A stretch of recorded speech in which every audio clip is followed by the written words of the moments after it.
deliver for people. It's incredibly important. We also had a very difficult Labour Party in Wales during COVID. Arguing all the time. It doesn't help them build. You should try working with local authorities of all political parties. Okay, thank you all very much. And thank you, Hilary, for a question that led to a pretty lively discussion. A reminder that you are listening to Any Questions on BBC Radio 4. And on the panel we have Anneliese Dodds from Labour, we have Alistair Jack from the Conservatives, Kate Ford from the SNP, Christine Jardine from the Liberal Democrats, and Lorna Slater from the Scottish Greens. And we also have our next question, which comes from Maddie Pettis-Barton. Maddie, did I pronounce your name correctly? Yeah. Excellent. Please go for it. How would the panel weigh the imperative to green the economy against the inevitable job losses and economic impact of Brexit? Maddie, thank you. Now, we did, of course, tip into this a little bit in that top question, and I did tease the fact that we might be coming back to it. What do you think, Kate Ford? Well, I think that's actually back to a just transition. So we have never proposed, for example, stopping all oil and gas work overnight, and we believe that we need to take workers with us. It's remarkable, I think, in the run-up to an election, we've seen that the unions warning that Labour's plans will put at risk 100,000 jobs. I tell you, the cost of living for those people who lose their jobs will be astronomical. And the question for us is how to ensure that we have a transition. Now, just in the last week alone, we've seen that 2 international companies choose to locate their green industry here in the Highlands. We've had Sumitomo, £350 million in a cable factory, Aventic £100 million in Ardersier on the other coast. That's incredible. They're going to be creating together hundreds, if not thousands, of jobs. And that's the process we need to see. Create the jobs as we transition away from oil and gas. This is an incredibly energy-rich part of the country. But you know what they need? They need skilled workers. And to do that, they need adequate routes for visas when it comes to international people that want to locate here. And that's what we need to see here in the Highlands in particular, but across Scotland, is a visa system and an immigration system that actually works for the potential we have when it comes to our economy. What about skilling up for domestic workforce? I mean, should that not be absolutely a priority? It is, and that's why, in terms of the just transition, we are seeing that investment in workers for the new opportunities that have been created. But in Scotland, we have the largest floating offshore wind farms. We know that we powered the green revolution, as it were, 50 years ago with hydro. We have the opportunity to do it again. We are at the forefront. It's happening, but it has to be just. It's not about turning a tap off as Labour would propose, putting 100,000 jobs at risk. It's about taking those people with you, because we know how critical it is to support workers. Okay. Lorna Slater. I'm very sad that we feel that there is a conflict between building a new economy with all these great opportunities that might lead to job losses, because I don't see it that way at all. There are huge opportunities, and I already know, for example, that there are lots of jobs in forestry that we currently can't fill. We can't hire people in restorers fast enough. We're doing, certainly the Scottish Government is doing work to bring new entrants into farming and property. There are so many opportunities in those sorts of green areas, as well as the option of renewables. So before I was elected in 2021, I'm an electromechanical engineer. I built tidal turbines was my last job before I was elected. And we couldn't get enough welders, fabricators, electrical engineers. There are jobs there. Those industries are crying out for people, and many of them are in the Highlands and Islands areas. So the green revolution of our industry is a job creation mechanism. Now the challenges we have is in filling that gap because of things like housing, infrastructure, internet connections, all the things that you in the Highlands experience every day. But I absolutely want you to be confident that greening the economy is a massive opportunity and will create great, well-paid jobs. We have to line up that skills and training with the housing and all the other infrastructure that goes with it. Okay, but you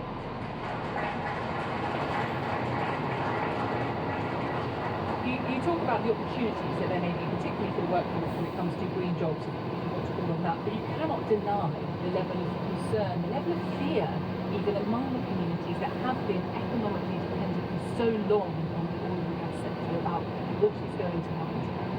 Absolutely, and I understand that people are concerned about their futures. The oil and gas sector, of course, has been in decline for more than a decade, and some of the workers in that sector, are already working on developing their skills to transition. Because working on an offshore oil rig is not that different from working on an offshore wind turbine. Many of the skills are transferable, so those skills can absolutely be transferred across. And there is the matter that these are expanding industries. Things like green hydrogen. What you need for hydrogen is lots of electricity and lots of water, and Scotland has loads of both. These are enormous potential industries. So connecting the dots and joining up people who have the skills with the industries who desperately need them, that's the job to be done, is to make sure that happens so that people can continue to use their skills and can continue to earn good wages. Okay. Annalise Dodds. I come from one of those communities that actually powers the development of in-house gas. So I come from the north east, I come from Aberdeenshire. And I have to say, given some of the previous comments, and maybe a little bit of the question, I wondered when we became so lacking in ambition for our country. Because the people from my community, they're the ones who innovated. They're the most ultimately technically qualified and creative engineers in the whole world, many of those people. They're the ones that we need for that transition towards those future jobs and those future industries. But we just heard a moment ago that the SNP's vision is to say, well, we need to bring those workers in from outside our country in order to deliver the green transition. No, we need to make sure it's people in our communities who get those benefits. We would do that, yes, by delivering so that actually our taxpayers and our workers can benefit from that. We have the British Jobs Bonus as well to stop this situation where you have companies coming into our country not delivering those long-term jobs in our country either. We'd have a new deal for working people so there was difference in pay and conditions in those roles. But we've got to be ready for that challenge and that race for the jobs of the future. We've got to be ambitious, and that's certainly what Labour is.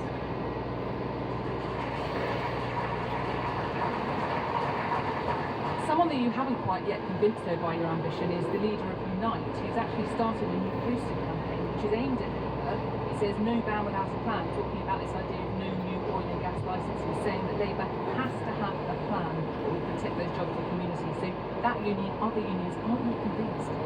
Well, we have been working together with trade unions and indeed with many businesses and communities to show we do have that plan. We've got that plan for an Industrial Strategy Council, for GB Energy, for that British Jobs bonus that I was just talking about. We set those plans out. We set out the first step last week, which was to set up that new publicly owned company, GB Energy.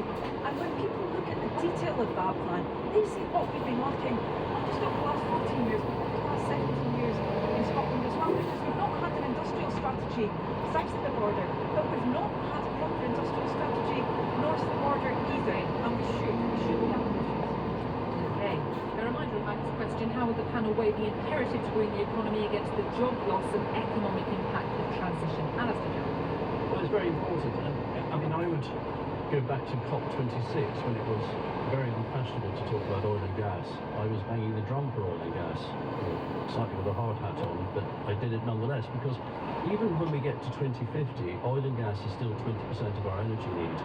We need oil for the petrochemical industry, for the pharmaceutical industry, for the NHS. We need gas to make blue hydrogen.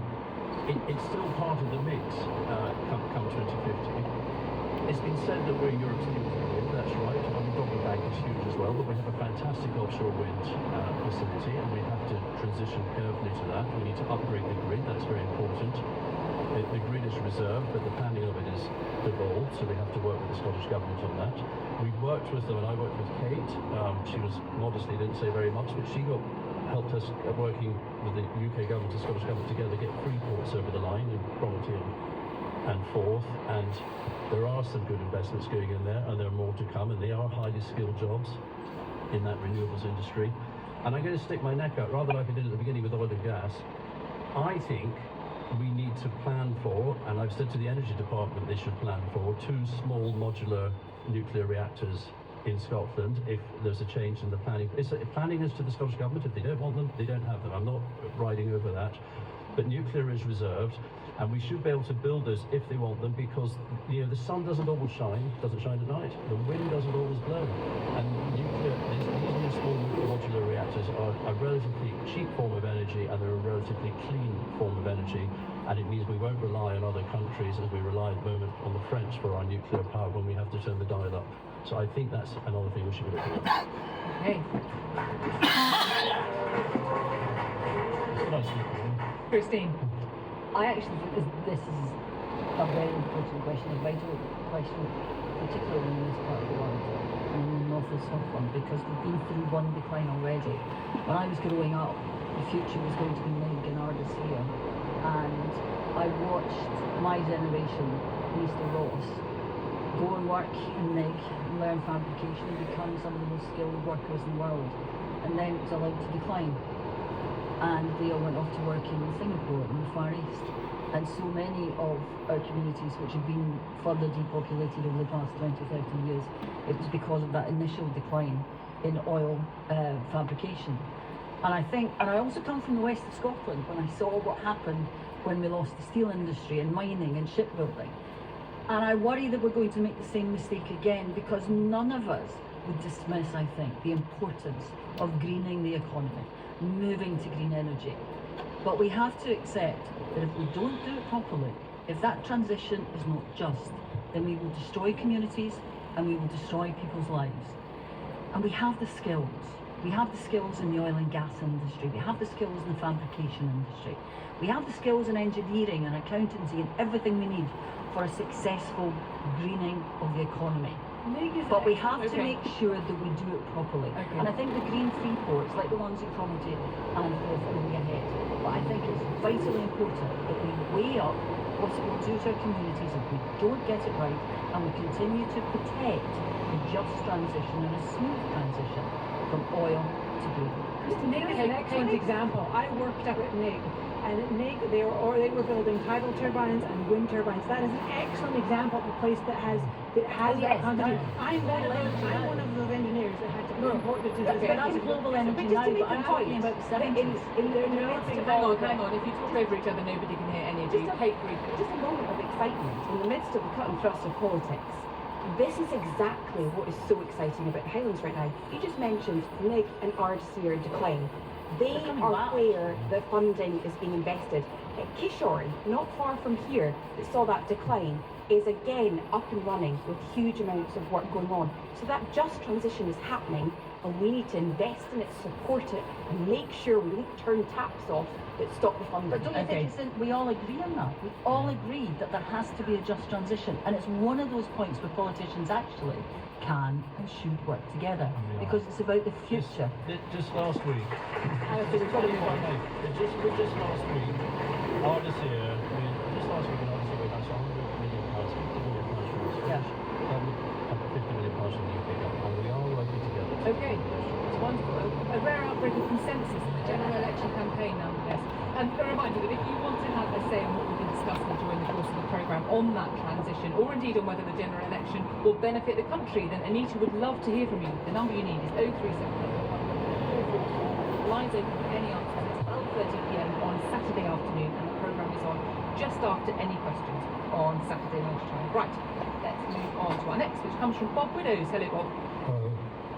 My question is, in view of the poor state of the National Health Service and other social services, will the next government have to put taxes up? Bob, thank you very much. And I'm going to insist on some very clear answers from our panellists on this one.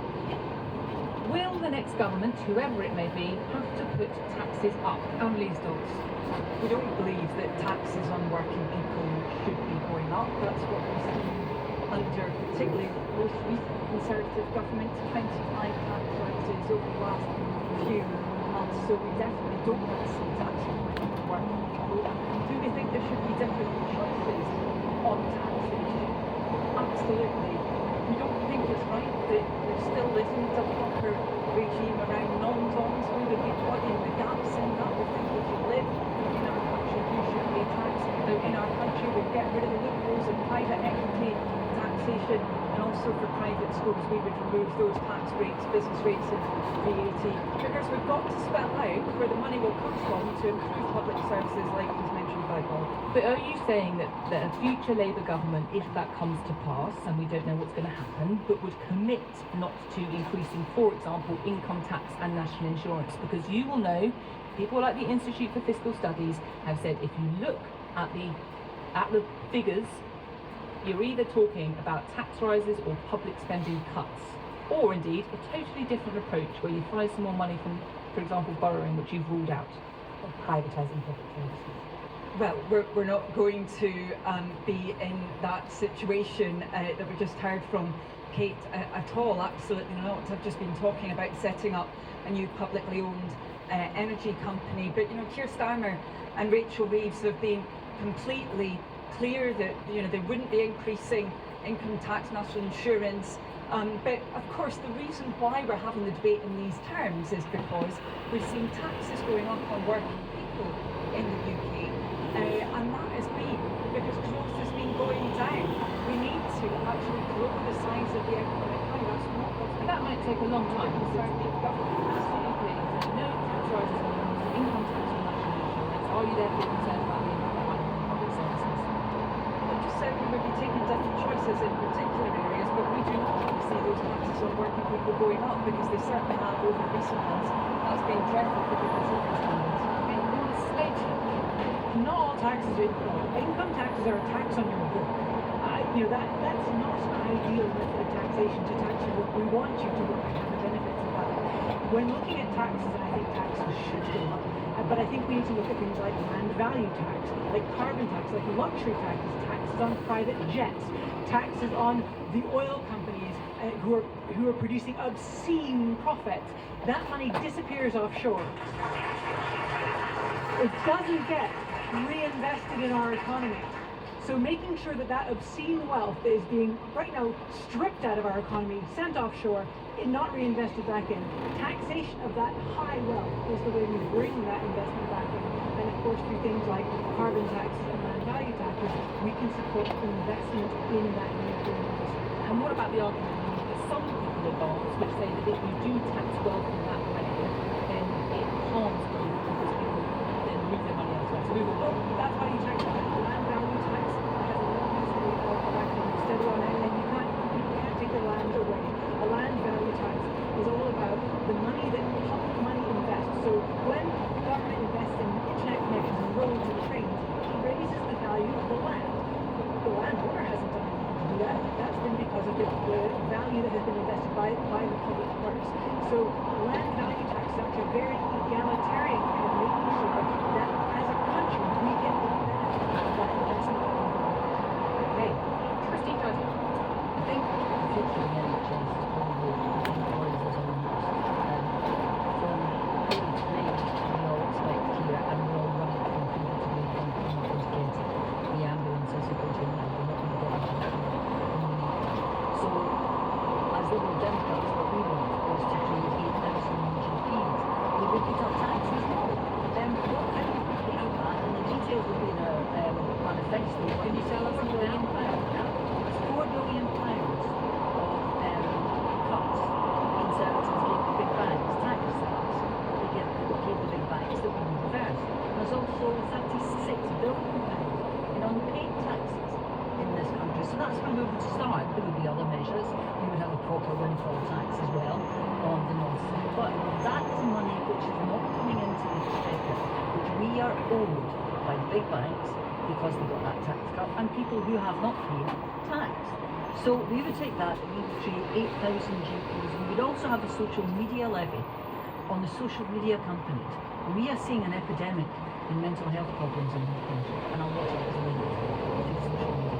So we would have a levy on them to help pay for mental health services for young people in this country. So can I be clear? Because it was a long Lib Dem policy for a long time to put a penny on income tax to pay for healthcare. That, I think you're right in saying, the last Lib Dem conference, that was taken off the table. So are the Lib Dems now voting for no increase in national insurance or income tax, despite the fact that some economic forecasters say that public service tell you the details of the manifesto. What I can tell you is You're going to that hear that quite a lot for the next few years. yes, it is going to be the manifesto. Obviously it has to, but we do need to do something to support the NHS because the NHS is the key to everything. Because if you have not these years that we have at the moment, 7 million people waiting lists, those are people who want to go out and work. And so, yeah, they can, because they can't see so we would start, as I say, with reversing those tax cuts from big banks and gathering up the taxes. Okay, I'm pressing for some answers on the question box. I don't know if you think we're getting them, but we shall see how we do with Alison Jack. I mean, a lot of people in the party have advocated for tax cuts, in fact, but you know, the International Monetary Fund, I think, said that it shouldn't go there. The economy is just not in that place. No, well, and I would agree with you. And that's how we haven't done it. We have brought down the tax on jobs, which is national insurance. We wouldn't increase taxes. That is absolutely, that answers the question. The question how? Well, we're growing the economy. You know, we've done.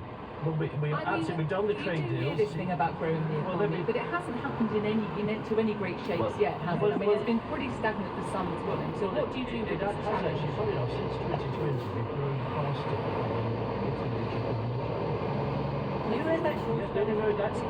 Very well. That's not the quarter of this year. That's since 2020. We've grown faster than I bring the USA into it. We've grown faster than Italy, Japan, Germany. We've done 70 trade deals. We've joined the largest free trade zone, which is going to be a member of CPTPP. And we're actually doing. Here's the thing. We're actually doing more trade now. You don't hear this very often. We're doing more trade now in goods and services. Okay, just to come to the point about growth, the International Monetary Fund has starting up is right to say, but we're talking to 0.7%. You know, growth has been pretty stagnant for a long time. You would acknowledge that. And do you recognise that they, as again I come back to the Institute for Fiscal Studies said, the parties need to level with the country about the choices that will have to be made between taxation and spending. And I think Rishi Sunak did that. He did it during the leadership contest. He was very clear about the headlines he faced. He took a very good multiple time to Liz Truss. He's been absolutely upfront, and now he's saying that and the numbers show that we can have a corner. He has done the hard yards, and the benefits are all our benefits. So you're ruling out new tax Yes. increases full stop as well. Yes. He did that right at the beginning of our Kate Forbes. Well, I think the point there that parties have to level with the public on choices that need to be made is exactly right. And that is what we have done as a party, asking those with slightly higher earnings to pay a little bit more in order to ensure that there is more revenue going into public services. And what's fascinating about that is that HMRC have done a study in terms of the behavioural change that we've seen. What impact has it actually had on taxpayers? And they have said that on average over 4,000 more people have come into Scotland from the rest of the UK than have left. And I think it's because people really care about public services and about good public services. And my concern with Annalise's point and the Labour's proposals is that they aren't level on what the trade-offs will be. Because if we just see a continuation of Conservative finances, that will inevitably have an impact on devolved governments and on Scotland. And that is a case of concern. Okay, Annalise, briefly. Well, we absolutely would not follow the same approach as the Conservatives. We set out in so many areas where we have a different approach. I just spoke about them just now in terms of tax breaks for private schools, taxation of private equity, and also the non-dom regime. But you're right that politics is about choices, and we would not be choosing to protect the profits, super profits in some cases, of oil and gas companies, and choosing not to tax them and instead to tax teachers and nurses. That's what the 100,000 SNP jobs. have chosen to do. Okay. Focus on teachers and nurses, Okay, not Kate. on those super Kate, on profits that from oil and briefly. gas. Well, it's not just a devolved question. I power. mean, it's so interesting because, of course, the Labour Shadow Health Secretary said just last week when it came to the Welsh devolved government that the challenges they face, he said, all goes back to Westminster and the choices that are made at Westminster. And that should be at the forefront of our minds when it comes to analysing the choices that Labour will make. But Kate, you just said you were against having that windfall tax against having that approach towards oil and gas in the future. So the SNP have argued against those measures. Can I just ask, if this is the case in hard choice and criticising the UK government, why is it we've got 6 tax bands in Scotland, which is 3 more than the rest of the UK? We are 3 more in taxes. And frankly, we don't see it in our public services. You get baby We do boxes see it for in your the public prescriptions, realm. for We don't university see it. education. We don't see it in the public Cost service. of We child don't see it payments. in the NHS, and we don't see it in the Really good deal. The bus travel for under 22s. Okay. Okay. Alistair, briefly. Well, no, just that I think we're taxing oil and gas enough. There is an excess profits levy at 75%. That's, you have to leave some money for investment, and they have to transition to green jobs. These Okay. BP and others are investing heavily in that. If you tax them and leave them no capital, no profit at all, they have no capital to invest. That's just how it works. Lorna, briefly. Their CEOs earn 20 million a year. They spend a tiny, tiny fraction of those profits on investment in renewables. They've been stringing us all along for decades, saying, "Oh, any minute now we're going to transition over," and they haven't. Okay. And part of it is because, thank you. Part of it is because of the massive subsidies they get from government. For example, aviation companies don't pay tax on fuel. Okay. That is a massive subsidy.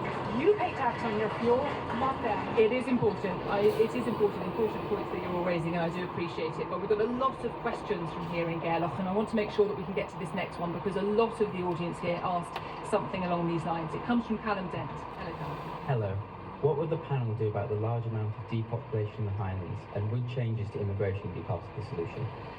Callum, thank you for your question. We have touched upon it, but I want to delve into it because, of course, it does affect the communities around the Highlands, but also other rural parts of the United Kingdom as well. Christine Jardine. It's a massive question, and it's a question which sadly has dominated politics and economic thinking in the Highlands for generations. I used to work for Highlands Mining Enterprise, and we carried out a survey, and depopulation was at the heart of it.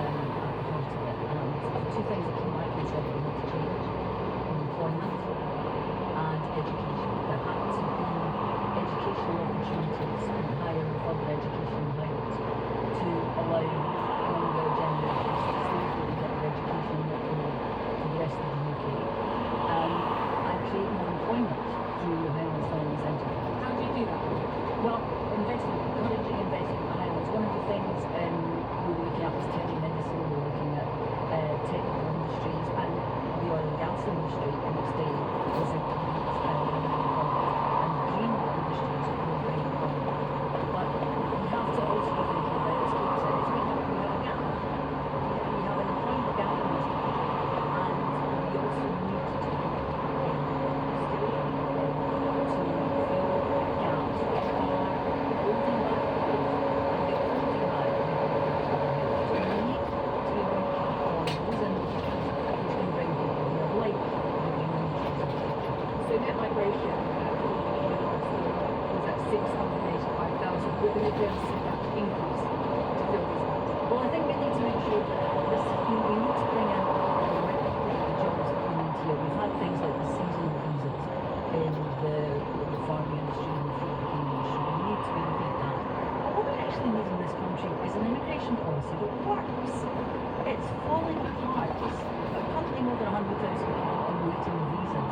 I have people coming to me every week who have the skills that we need in this country and are desperately trying to get visas to stay here, to work in the NHS, to work in the green industries, the engineers, to work right across every sector. And the immigration system is not working for them. And if it's not working for them, it's not working for us because it's not allowing us to develop our industries and grow. Okay. I said that a lot of people in the audience here in Gairloch asked questions along these lines, and one of the issues that they raised, which seemed to be part of this, was to do with housing, and particularly affordable housing. Kate Forbes, the Scottish Government actually declared a housing emergency recently, and this is a real problem that you haven't solved, isn't it? Housing is an acute problem, and that's after having built 10,000 homes in rural areas alone in Scotland as part of 96,000 affordable homes that have been delivered since we took office, and it is still acute. And I think this is a really important question to end on, if we are ending on this. because this issue requires cross-party, cross-government collaboration. It is one of the most acute issues facing us right now. And often, when you look at the national figure, because there's increase in the cities, it completely masks the fact that there's been rapid decline in our coastal, rural and island areas. And I suppose there's two solutions. One, we've mentioned housing already, so that's key. There's two solutions. One is creating jobs, but they have to be secure jobs. It can't be boom and bust. It can't be Kishorn comes and then disappears and then comes back again. It has to be sustainable employment. And the second one is, we know that the doctors and the nurses working in our NHS, many of them come from outside the UK. And if we stop them from coming, we in the Highlands will suffer for it. I'm sorry to hurry you, but we've only got a few minutes and I want to make sure every panellist has a say on this. Alistair, Jack, you've heard from some of the other panellists about the need for people to come into areas like the Highlands. The Prime Minister Rishi Sunak was in Scotland this week talking about cutting immigration despite the challenges of depopulation. Yeah, so I mean, net migration, as you pointed out, is at a record high and has been for the last couple of years. In fact, it's higher than when we were in the EU. And we do have immigration visas available, and whether it's for skilled people, for people with postgrad degrees, or for healthcare and education. I mean, the healthcare and education figure is £23,200. Now, I think anyone going to work in healthcare and education should be getting paid more than that. So it's just a case of getting through and processing those visas. So then, what do you do about the areas where depopulation is a real? Well, I think there is an issue with it. Is Christine was right about jobs. Kate was right about the green industries. We have to, one of the reasons I was very keen that we awarded a free port to Cromarty was because it would bring jobs and people would be able to stay, the young would be able to stay in the area they grew up in love and want to live in. And that was all part and parcel of that. But I also think we should mention the islands. Unless we get a decent ferry service to the islands, we end up with the island clearances. And that's a real issue. We really need to sort out the ferry service and give people proper infrastructure. Okay. Annalise Dodds, what's Labour's plan for these areas? Well, it's really important that we have a plan, and I feel that very strongly myself because I come from a rural area, not in the Highlands but in the Lowlands, as I said before, and that view that you have to get out in order to get on is one that we simply shouldn't accept. We've got to challenge it. We think that actually there are amazing products and services produced in communities like this. That's why we would be working on Brand Scotland. We're very proud of it. Make sure that particularly in Murray, we're in the Scottish office, that we be working with the Scottish Government on that. Also, Ian Murray's Labour's. yes, he's our lead on Scotland as a result. No, in fact, we've got two now. We've got these, we said it's Christmas lunch is much less lonely now that he's got a comedy. But I'm hoping there will be many more glory in my role. That's the next general election. But also that industrial strategy that we were talking about before that Labour set out with GB Energy. And of course the radio for working people, so those jobs are ones that people really can rely on. A lot of work in places like this is seasonal work, it's not always work. It can be relied on. We've got to work together with business, with trade unions to make sure that those jobs are high quality jobs and develop skills too. Okay, and Lorna Slater.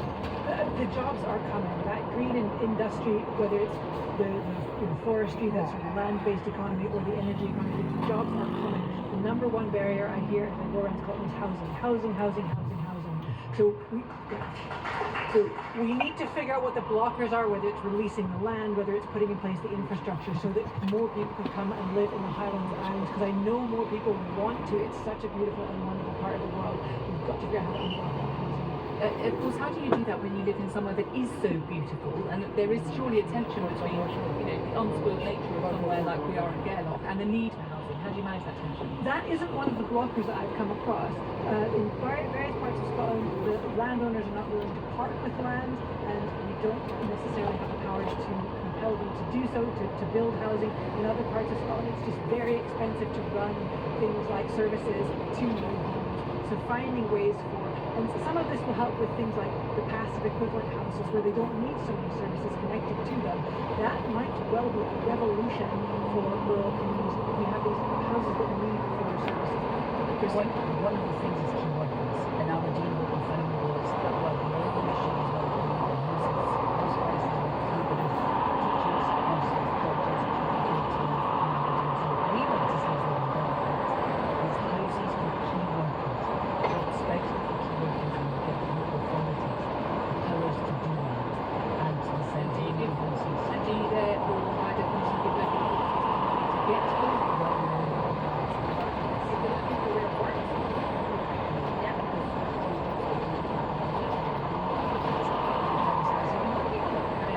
Thank you all very much indeed.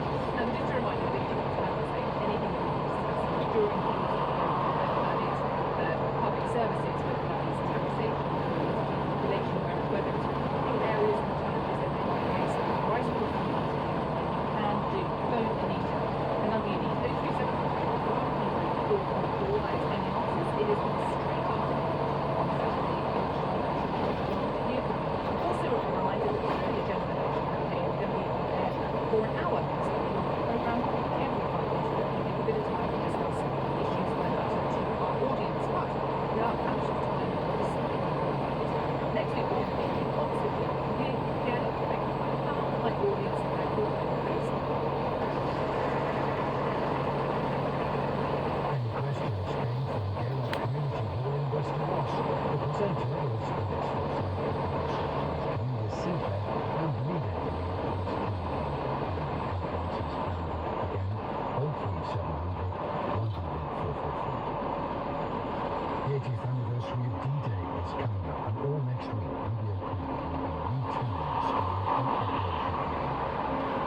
We actually never even talked about it among ourselves, because we were sworn to secrecy. From the confidential plans to the final preparations. The sky was absolutely black with aircraft.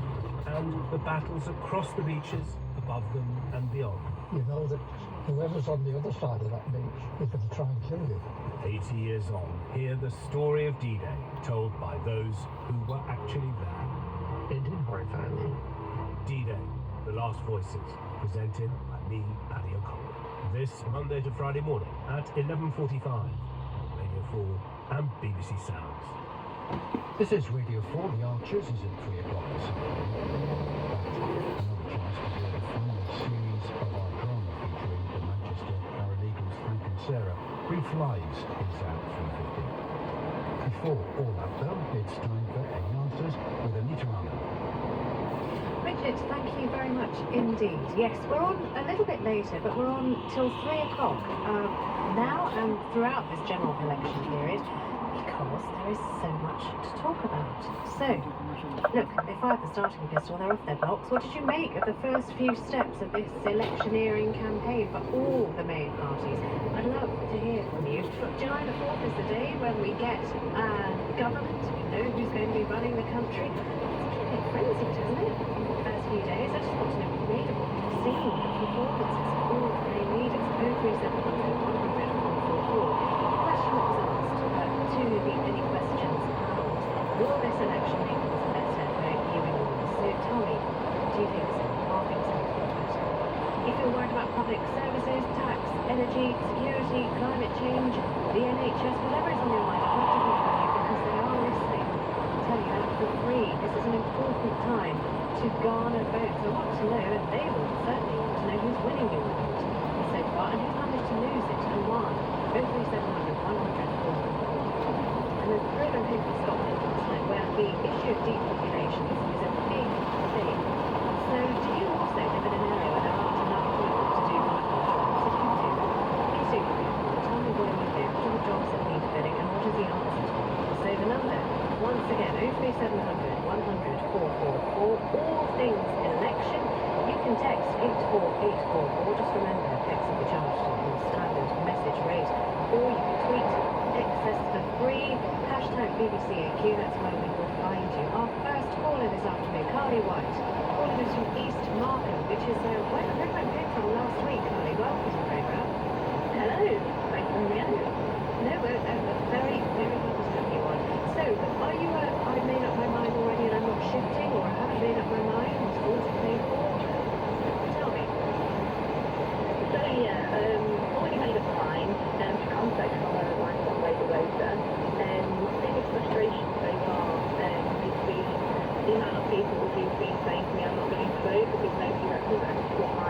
people. And a lot of that is my friends on the left.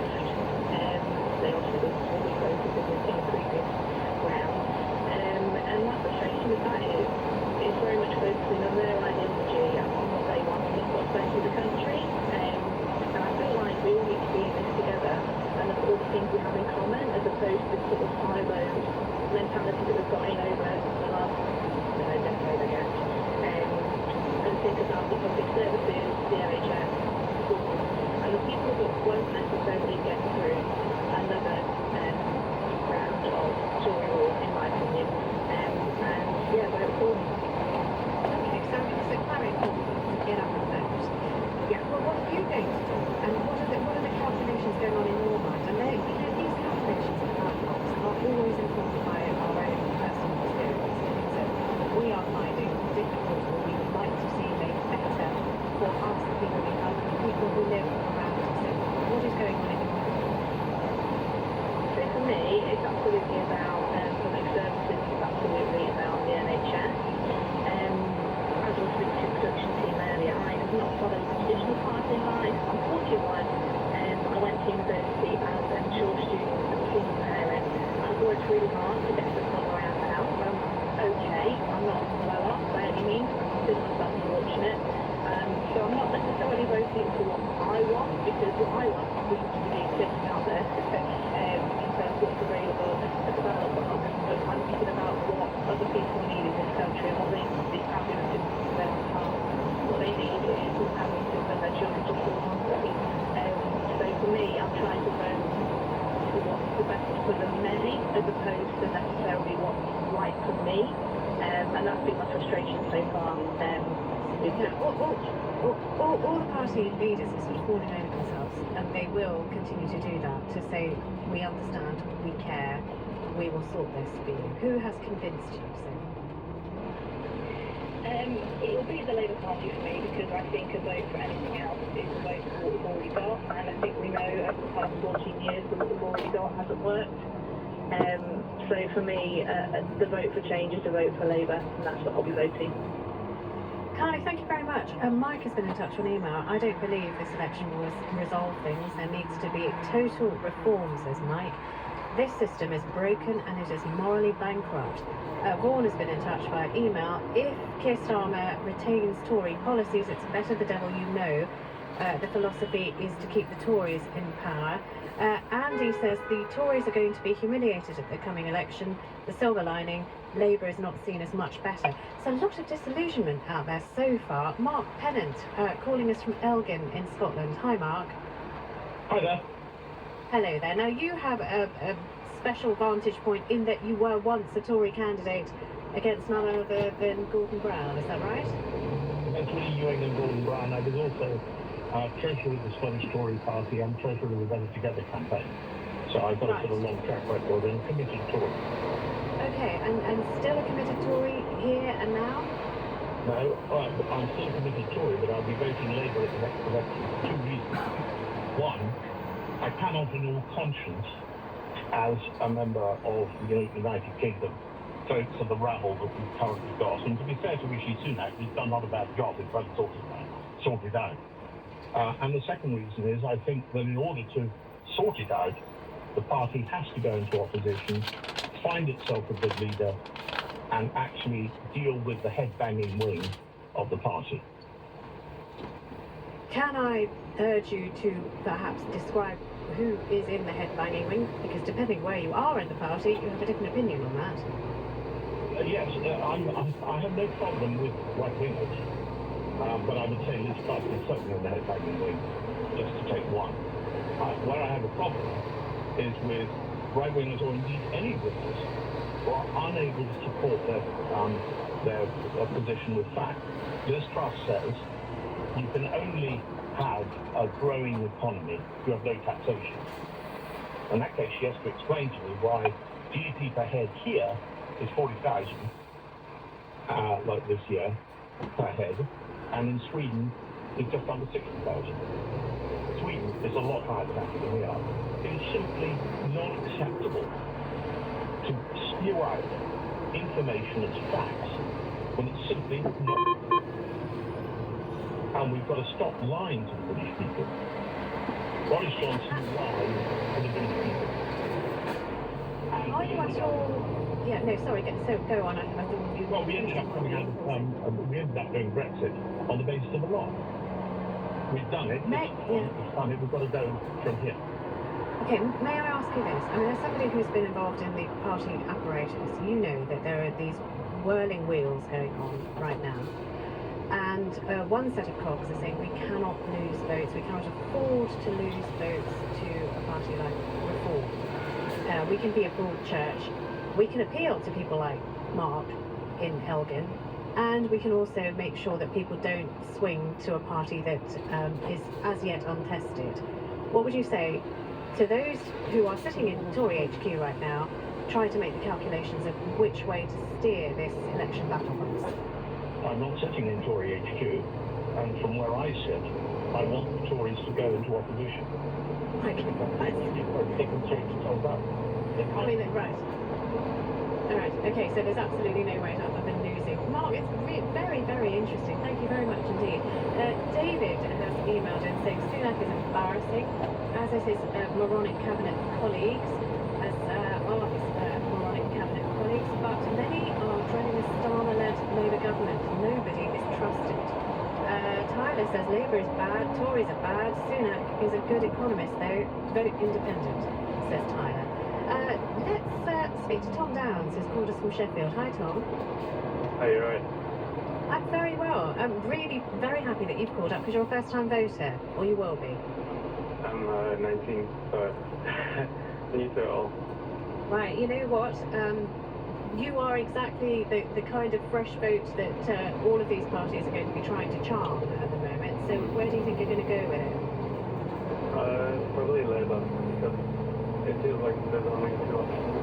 So it's one or the other. And yeah, I like what they're outlining when it comes to the railways and the EV energy plan they have going on. Right. A lot of people were expecting that they might do something about tuition fees, but they're not going to, it seems. So does that have any kind of impact on the way you're thinking, or do or fellow 19-year-olds are thinking? I'm not sure. For me personally, I'm actually going abroad to study because it's cheaper. And yeah, I just feel like honestly, we should have it free for university. It gives a lot more opportunities to people who got money. So yeah, no, I don't really have any sort of when it comes to university. Are Labour positively attracting your vote, or is it that the Conservatives have lost your vote? It's mostly the Conservatives that will win.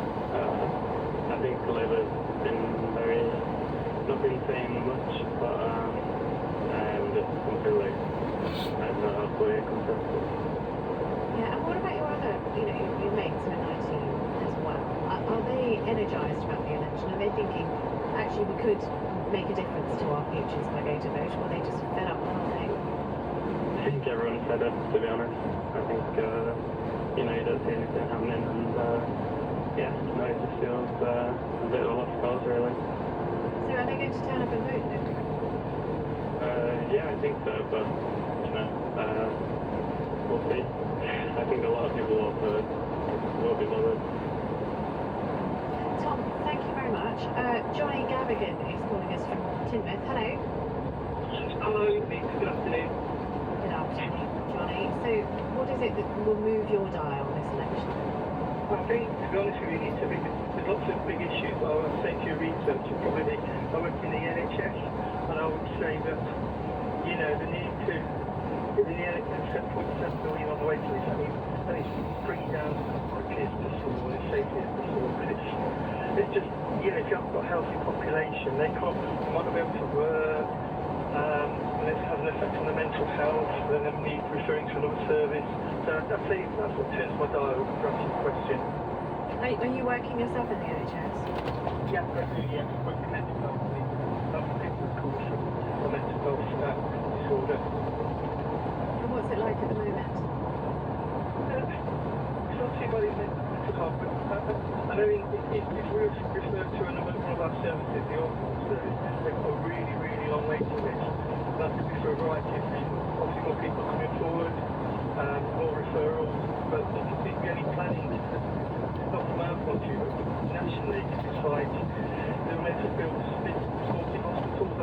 happened. And you know, I know the friends who recently went to A&E, one was waiting 8 hours, one was 12 hours. There's not enough thing around social care, that's broken. We need to maybe talk about social care, but if that's broken as well, that's linked in with healthcare, you know. So, I mean, is this something that money will fix or something else? I think it's a little bit of money, I would say. You know, especially money, that's important. I think that they need to reverse the thing around, our visas, because a lot of the people in the NHS, a significant proportion come from overseas, because we have training of doctors and nurses. We're having to sort of go overseas to get more personnel, but that's well and good, but that seems a bit immoral as well. The country where you're getting them from, or how they're going to manage. So we really should be training people, we should be training more people in our country, and they should have free tuition fees, really, and if they should have like a contract where they stay for like 5 years, and if they don't stay for 5 years, then they pay the money back to training. It's personnel's money, and it's a bit of recruiting overseas a bit, but I would say more training of staff. It's not to be an overnight thing, and possibly getting the staff to work weekends, if that's possible. Let's say it's not an overnight thing, we need to, whichever possibly is power, but... Sure, and there's also, I mean, all of the parties seem to be saying one thing very clearly, that their money is going to be tight. Money is going to be very, very tight. So now that they're sort of, they're all huddled around tables writing manifestos, what do you think the party that wants Johnny Gavin's vote should write about, tax, for example, when it comes to the NHS? I think sensitive research, I think we should increase the tax, and that's not to be very popular, and that should be devoted to NHS, and that's not, otherwise you're going to have to, you've got your spending, and if you keep spending at one thing, and you're keeping overall spending the same, then you're going to cut spending on one thing to get money to another thing, which I don't necessarily think is right, really. I think spending needs to be increased a little bit, and it's helping the population to invest in it, it costs money, Johnny, thank you very much. Very patiently waiting on the line. We've got James Hutchinson, you've been on for a while. Calling us from Dundee. Hi there. Thank you very much. Listen, I'm intrigued by this jargon, which is what we're going to call it. We need to stabilise the economy. Now, I hear that from the Tory, I hear from the Labour, the Liberal, I hear from the Mill, that jargon. Stabilise the economy. So, now, what I want to know is, what does that mean? I can speculate and say, does it mean that, the city's profit levels are going to be bought too much? Does it mean that we make sure that people got their money, their profits, so that we can generate jobs for people spending? What does it mean? I hear from each of the political parties, and we just need, Labour carries on the same policy, Conservative parties, which they've done in the past. When they come into power, they're not supposed to be, they stick with Conservative and economic policy. So if that's the case, well, it's hard to believe that there's going to be a huge difference made for the waiting list for people in the NHS. It's hard to believe that it's going to be, in theory, disposable income all around to build all these houses, and all these other promises that are made by each of the parties. So, the question is, stabilise the economy, it just sounds like an abstract piece of jargon. Okay, so you don't like that phrase. So again, let me put this to you. They're going to write the manifesto. What would a courageous manifesto look like? What should it be saying? Well, for me, I had to imagine, President Labour Party, all these people in the Labour Party now, if they were in power, would they have went Clinton on these houses, the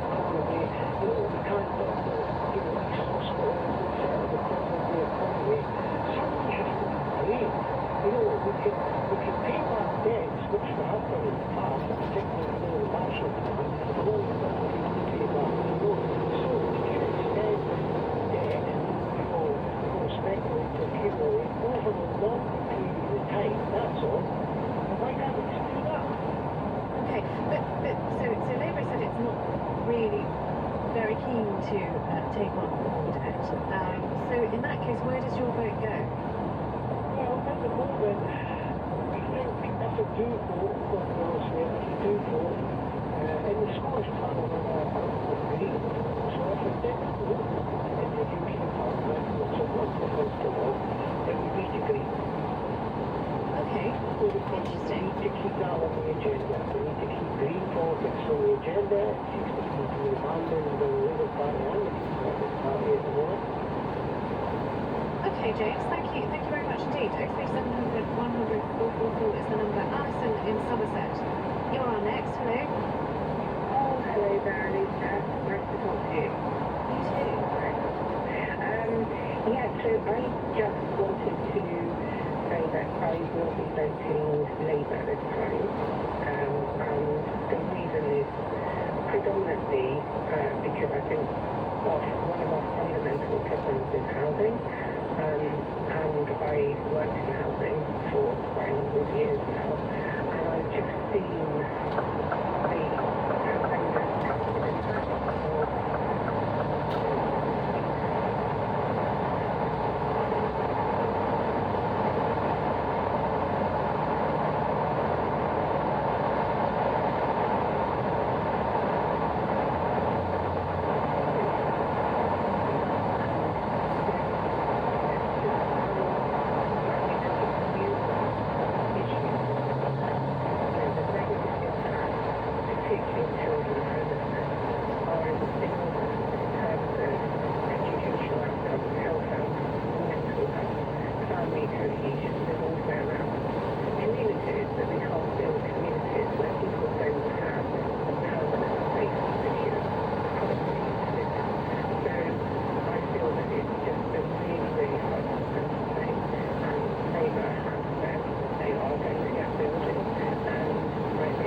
the Well, I hear you. Thank you very much, Alison. Lots of your thoughts coming in. This is basically, this programme, what it has turned into is just a pulse take of what you've made of the first few days of electioneering.